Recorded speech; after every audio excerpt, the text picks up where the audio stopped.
สวัสดีทุกคนมื้อนี้ข่อยกับน้องชายว่าสิออกไปงานอันนั้นเขาเจ้าจัดงานดองอยู่ถึงเนาะก็อาจสิแม่นเจ้าเชิญปกติเขาเจ้าเชิญแต่อีพ่อดอกแต่ว่าอีพ่อบ่ไปเขาก็เลยว่าไป2คน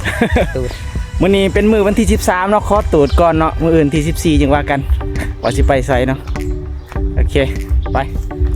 วันนี้ปกติเนี่ยเขาเจ้าเอิ้นไปให้10 โมงแต่ว่าตัวนี้มันเข้า12 โมงย่างเลยบ่ฮู้ว่าเขาเจ้ากินหมดแล้วบ่จักเนาะงานดองเขาเจ้าขาข้วยเนาะขาข้วยขางัวแม่นบ่ประมาณนี้เนาะขาข้วยขางัวเนี่ยไปเอาไปเบิ่งก่อนว่าอยู่งานว่าคนจะหลายปานใดเนาะไปโอเคอันนั้นสำหรับอยู่บ้านแบงเนาะบ้านเฮาเองก็คือว่าตอนนี้คนกันวันที่13ก็ยังบ่ทันมีไผเล่นเทื่อเนาะสำหรับงานดองเขาเนาะวันที่ถึงที่เขาจะไปนี่เขาจะไปนะสำหรับแขกที่มางานดองกะลายพอสมควรเนาะทุกคนจะมีทางแขกทางฝ่ายหญิงและฝ่ายชายเนาะที่ว่าเขามาร่วมงานในมื้อนี้เนาะเป็นแขกที่เขาม่วนเนาะอยู่ในนี้ก็จะมีทั้งบ้านเรือนข้างไกลเคียงเนาะบ่ว่าจะเป็นบ้านแดงบ้านจุฬาเนาะเขามาร่วมที่ว่าเฮาเห็นส่วนหลายอยู่ในนี้แล้วก็จะมีญาติพี่น้องที่มา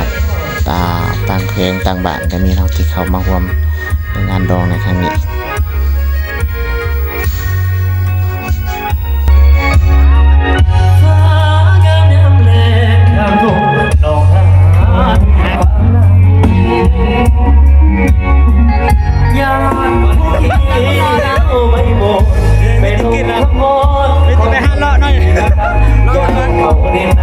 ไปใส่ตรง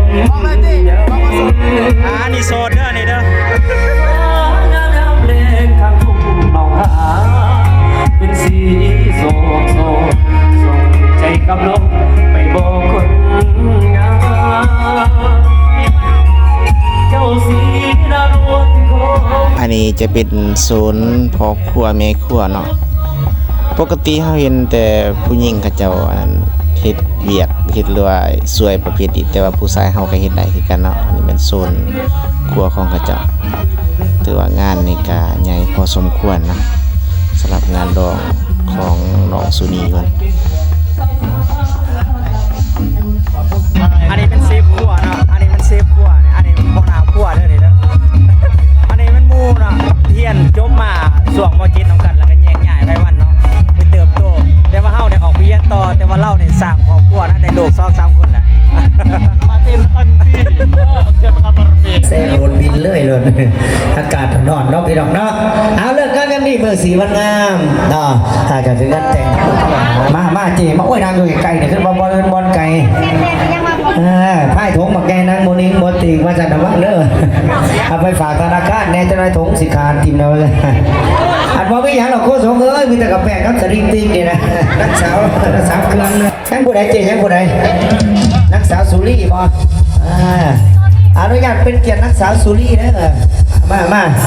นี่นั่งสังขารแล้วปีใหม่นั่งย่างล่างวัดสุดท้ายนี่สาวสุรีไว้ท่านบอกทักให้ยืนยาวมัน